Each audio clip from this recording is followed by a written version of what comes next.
Iya, Bung Slamet Ginting, seberapa yakin kemudian Anda melihat nama-nama yang berada di jajaran Kabinet Merah Putih ini bisa selincah dan juga mengikuti gaya kepemimpinan dari Prabowo Subianto dengan cita-cita dan juga target yang begitu tinggi di 5 tahun pertama ini?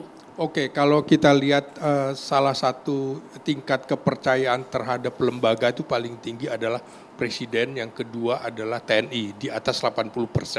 Kebetulan Prabowo sekarang menjadi presiden yang berasal dari TNI. Karena itulah menurut saya apakah kabinet Prabowo ini juga akan efektif, ini juga sangat tergantung pada dia bagaimana mengelola dinamika konflik yang ada di dalam kabinetnya. Nah, dia harus menjadi strong leader. Yang ditunggu-tunggu orang adalah gebrakan-gebrakannya itu, seperti pada saat pidato pertama sebagai presiden, ada gebrakan meja itu. Ini mengingatkan saya pada kehadiran Prabowo pada saat mengikuti konvensi Partai Golkar. Jadi semua pidato-pidatonya itu nyaris sama. Itulah yang ada di pikirannya. Karena itu kita sangat berharap dia mampu mengelola dinamika konflik yang ada karena banyak kepentingan, karena banyak aspirasi juga yang harus dia tampung dan dia harus selesaikan itu.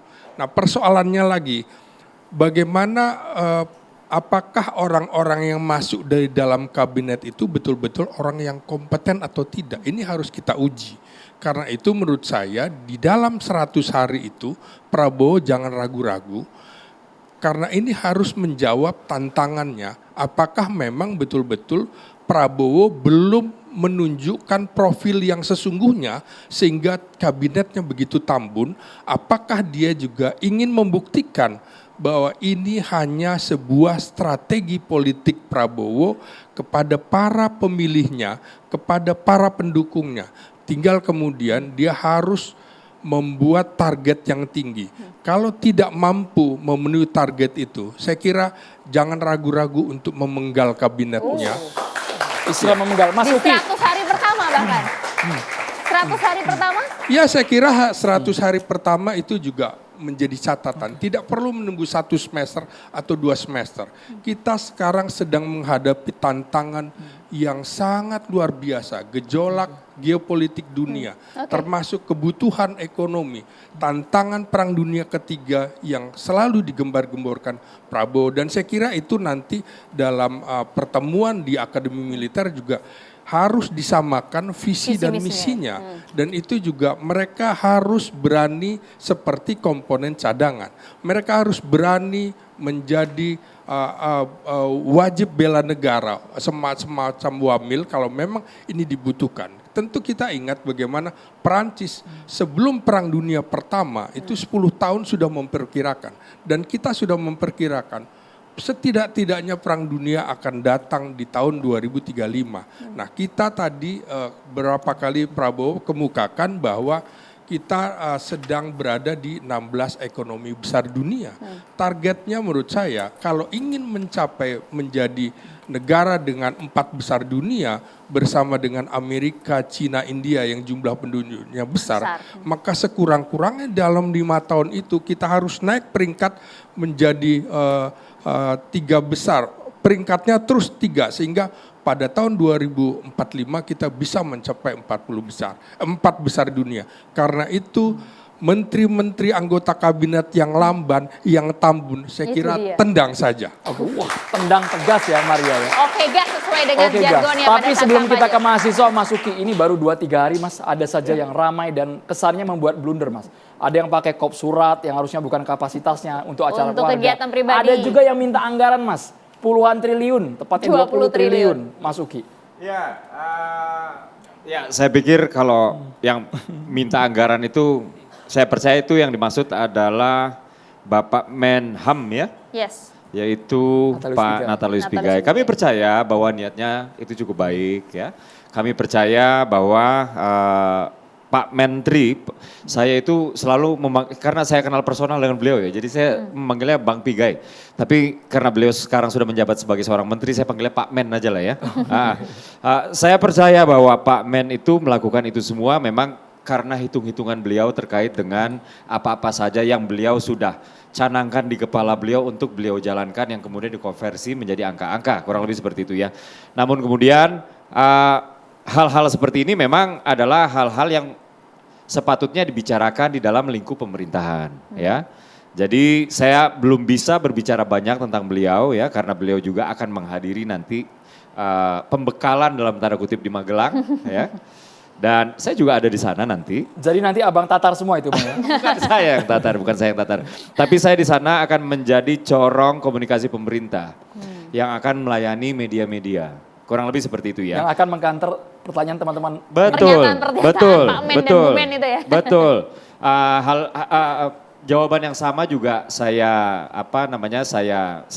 ucapkan juga untuk Pak Menteri yang tadi disebutkan sebelumnya yang soal kop surat. Jadi Pak Yandri. ya jadi untuk saat ini saya tidak ingin berkomentar banyak soal itu ya karena memang ini lembaga kami Kantor Komunikasi Kepresidenan memang masih belum berfungsi secara penuh dalam konteks mengkoordinasi komunikasi kementerian garis miring lembaga gitu ya. Saya akan tetapi ingin menjawab, ini saya jujur aja ya, ini karena prof-prof semua dan Al-Mukarrom, Mas Adi Prayitno ya, jadi yang menjadi concern itu saya catat semua loh dari tadi loh ya. Dan akan saya sampaikan ke dalam tanda kutip bos-bos saya ya. Tapi ada yang saya ingin jawab sekarang setidaknya ini ada 9 sebenarnya, cuman yang mau saya jawab sekarang tuh ada 1 aja lah ya. Terkait dengan pembuktian ya, saya pikir ini adalah pernyataan yang sangat fair sekali ya. Artinya boleh saja beredar di media manapun ya terkait dengan opini setiap pengamat ya. Setiap oposisi, setiap yang pro pemerintah baik itu meniupkan angin optimisme, meniupkan angin pesimisme. Silakan. Saya mencatat ya, yang meniupkan angin optimisme itu mengatakan begini biasanya. Karena kita belum bisa jawab, mari kita lihat karena Pak Prabowo, Presiden Prabowo ini mesti diberikan kesempatan untuk membuktikan. Biasanya optimis begitu ya. Atau yang pesimis biasanya mengatakan begini, karena ini nggak bisa terjawab sekarang, mereka melemparkan agitasi, mereka melemparkan ketidakpercayaan, mereka melemparkan sinisme atau apatisme lah. Dua-duanya sah-sah saja. Tapi saya lihat di sini, di forum ini, kalaupun ada sesuatu yang membutuhkan pembuktian, maka itu harus dijawab. Dan terkait dengan kabinet yang mahal atau tidak, misalnya ya. Tadi saya sudah katakan bahwa di sini nggak ada kementerian baru, ya. Untuk kawan-kawan mahasiswa juga, tolong disampaikan kepada teman-temannya ya, nggak ada kementerian baru. Yang ada kementerian lama itu kita pisah-pisahkan supaya ini terfokus. Karena yang namanya kebijakan, itu hulunya ada di political will dulu. Baru turun ke financial commitment, baru turun ke aspek teknokratik, baru turun ke aspek teknis. Nah, political will seorang menteri dengan seorang dirjen tentu levelnya berbeda. Inilah yang kita kejar sekarang. Kalau mahal apa enggak, kurang lebih ya memang akan ada perbedaan. Ya, akan ada perbedaan karena ya tadi aparatur sipil negaranya akan ada peningkatan-peningkatan yang tadinya eselon 2 kemudian naik menjadi eselon 1 karena political will-nya juga harus ditingkatkan begitu ya. Tapi ini pun nggak akan jauh kok ya. APBN kita itu 3.000 triliun lebih. Pertama ya. Yang kedua, apa yang sudah digariskan oleh APBN, kita itu nggak mungkin keluar dari koridor-koridornya. Nggak mungkin kita keluar kalau nggak bangkrut ini negara. Dan yang paling sedih kalau negara ini bangkrut selain rakyat ya pasti pemerintah dong. Ya pasti rakyat sedih dan menderita ya. Tapi satu hal yang pasti, kita nggak akan keluar dari apa yang sudah diketok palu APBN 2025 oleh kawan-kawan di DPR termasuk Bang Habibur Rahman ini. Oke, kurang lebih demikian. Kita pegang ya Mas Uki ya. Oke, kita fasilitasi dulu nih ya, ini para mahasiswa nanti yang mengikuti jejak Mas Uki juga nanti ya. Silakan monggo. Oke, terima kasih sebelumnya. Perkenalkan saya Revo Linggar Vandito dari Ilmu Politik. Pertanyaan saya fokus ke Mas Uki ya. Siap.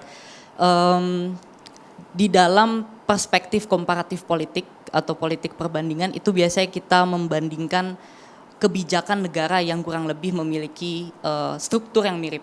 Nah, dalam hal ini saya melihat ada 2 negara, Amerika Serikat dan India, yang mana keduanya ini memiliki perbedaan. Yang mana Amerika Serikat itu cenderung memiliki kabinet yang ramping, sedangkan India memiliki kabinet yang lebih dari 50. Nah, pertanyaan saya kira-kira apa yang membuat Indonesia, dalam hal ini kan berarti Indonesia masuk ke dalam kabinet yang cenderung gemuk ya.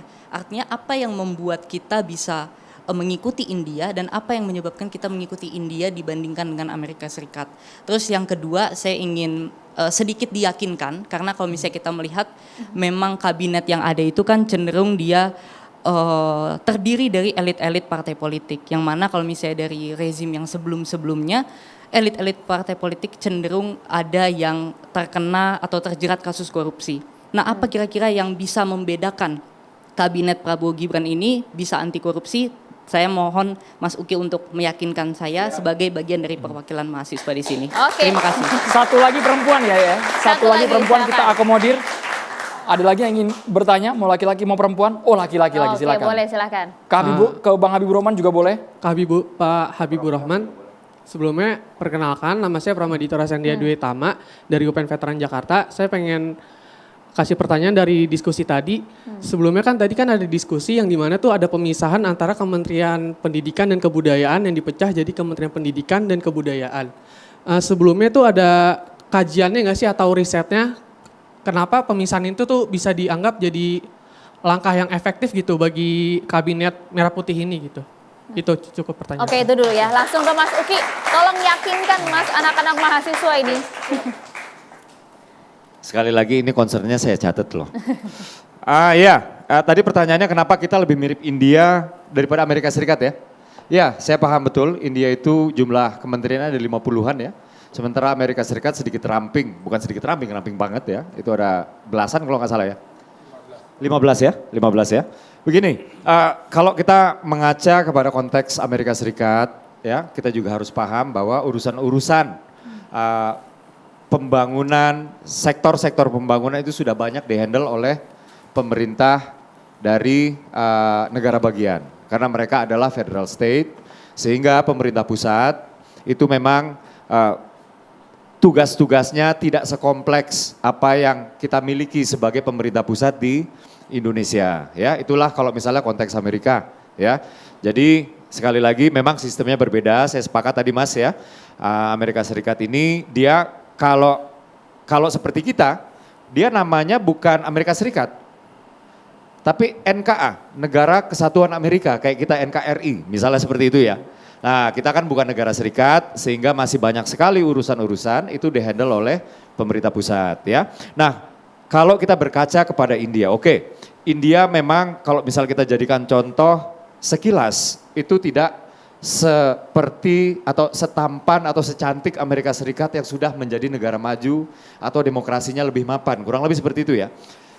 Tapi begini, di India itu pertama, mereka juga menganut sistem yang kurang lebih mirip daripada kita dibandingkan dengan yang di Amerika Serikat yang sangat federalistik. Ya. Yang kedua, India itu memiliki jumlah menteri kalau nggak salah saya itu 52 atau 53 ya. Tapi yang harus diingat kementeriannya juga efektif loh. Pertumbuhan ekonomi di India itu 7,7%. Jadi kalau misalnya kita mau berkaca, ditanya kenapa kita ngikutin India? Kita sebenarnya nggak ngikutin India, tapi bukan sebuah kebetulan loh. Kalau ada kemiripan antara Indonesia dengan India dalam jumlah hal menteri, ya, juga ada kemiripan dengan pertumbuhan ekonomi yang 7,7%. Dan kita mengincar 8% sesegera mungkin. Sesegera mungkin, kalau enggak either one. Kita terjebak di middle income trap atau kita mau jadi negara maju. Enggak ada pilihan yang lain. Enggak ada bisa kita bersantai-santai. Itu pertanyaan soal kenapa mirip India tadi ya. Pertanyaan kedua adalah kenapa banyak elit politik. Jadi sebenarnya kayak begini, kalau misalnya kita betul-betul mapping ya, di sini sebenarnya kader parpol gitu ya, itu di bawah 50% ya. Pernah saya baca media itu 36% kalau nggak salah ya. Tapi saya sendiri belum pernah menghitung. Tapi ini pun juga adalah sebuah paradigma yang saya pikir kita harus geser lah ya. Nggak semua kader-kader politik ya, kader parpol gitu ya, itu tidak memiliki kompetensi. Atau sebaliknya ya, nggak semua yang mereka berada di jalur profesional itu memiliki kompetensi yang dibutuhkan oleh kementerian-kementerian.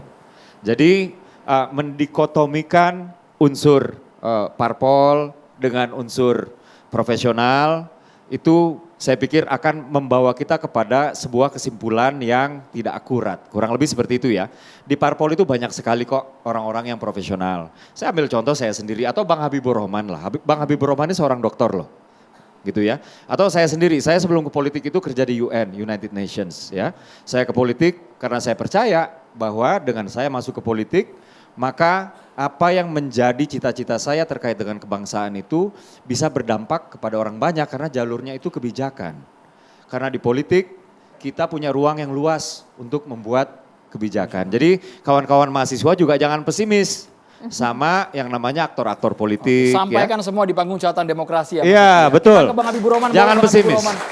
Bang Habibur Rahman ditanggapi Bang, apakah kajiannya sudah matang tadi Bang? Kementerian dipecah-pecah itu Bang. Bukan sekedar kajian, ya, tapi ini merupakan serapan dari aspirasi masyarakat dan memang kesimpulan dari proses dialektika yang panjang ya selama 5 tahun terakhir. Saya di komisi-komisi di DPR hal ini terus bunyi, terus disampaikan. Bukan hanya Kementerian Pendidikan dan Kebudayaan ya di Kementerian Hukum dan HAM yang 1 jadi 3 di Kementerian PUPR itu kan memang sudah jadi wacana sejak lama. Jadi kalau dipertanyakan apakah ada kajian, apakah itu menyerap ada keterlibatan partisipasi publik, bukan sekedar 2 hal itu lagi, bahkan jauh lebih mendalam sehingga memang oleh Pak Prabowo diputuskan demikian dengan menggunakan yang namanya hak prerogatif beliau. Lagi-lagi itu dia catatannya sebetulnya ya. Kalau kita bicara hak prerogatif sebetulnya kita nggak bicara lagi partisipasi publik, nggak bicara seharusnya ya. Kalau mau konsekuen ya, nggak bicara lagi soal prosesnya seperti apa. Tetapi dalam konteks ini dua-duanya dipenuhi ya, partisipasi publik, proses pengkajian dan penganalisaan dan dialektika yang demikian panjang. Enggak hanya sekedar studi singkat dan lain sebagainya. Ini dialektika yang sangat panjang selama 5 tahun terakhir, bahkan mungkin sejak masa-masa kita tarik sebelumnya. Boleh Bang Habibur Rahman ke bidang abang hukum dan HAM. Kenapa Kemenkumham, apakah sebelumnya ada persoalan rumit yang belum terurai sehingga sekarang dipecah jadi 3 Bang? Ya Anda bayangkan ya, Kemenkumham seorang menteri ya membawahi mungkin 6-7 direktorat jenderal yang tupoksinya sangat berbeda ekstrim satu sama lain ya. Apa kaitannya tadi misalnya AHU, Dirjen Administrasi Hukum Umum dengan pemasyarakatan? Apa enggak mumet kepala menterinya? Mikirin yang dia mesti multitasking sangat ya, memikirkan 7 hal yang berbeda. Padahal semuanya urgen. Ya. Misalnya pemasyarakatan, bagaimana kita mengatasi over capacity? Ya, setiap saya kunker itu setidaknya over capacity itu 300%. Di semua lembaga pemasyarakatan, itu bagaimana mengurai benang yang sekusut itu. Ini saja sudah kita kembangkan sedemikian rupa, sebetulnya ya kita sudah rem-rem. Masih banyak demand, tuntutan lagi dari pelaku di sana yang mengatakan Pak ini masih kurang Pak. Masih kurang dipisah, harusnya imigrasi dengan pemasyarakatan dipisah. Tapi kan kita juga nggak bisa sewenang-wenang ya. Kita sebagai orang yang memegang kekuasaan, kita tuh harus mengambil kebijakan dengan berbagai perspektif. Karena melihatnya dari atas, yang nggak gampang ya. Kita memilih harus dari sudut ini, harus dari semua sudut itu enak dipandang gitu loh. Itulah yang dilakukan oleh Pak Prabowo. Jadi di Kumham tadi sudah sangat jelas, itu sudah benar-benar sangat urgen Mbak. Karena semuanya urgen. Imigrasi apa yang kurang urgen? Imigrasi kita bingung sekali soal banyaknya WNA ya. Salah satu di antaranya di Bali yang semakin sulit terkendali, melakukan berbagai pelanggaran hukum dan lain sebagainya. Karena kontrolnya semakin rumit gitu kan ya. Apalagi misalnya tenaga kerja asing ilegal. Ya, tenaga kerja asing ilegal, macam-macam. Tantangannya besar sekali karena itu memang perlu difokuskan masing-masing bidang tersebut. Termasuk juga memfokuskan nanti bagaimanakah agar para menteri ini satu visi, satu misi dengan Presiden Prabowo, maka dari itu rencananya akan dibawa, ditatar di Gunung Tidar, Akmil, Magelang. Dijawabin nanti Bang, usai jeda saat lagi catatan demokrasi.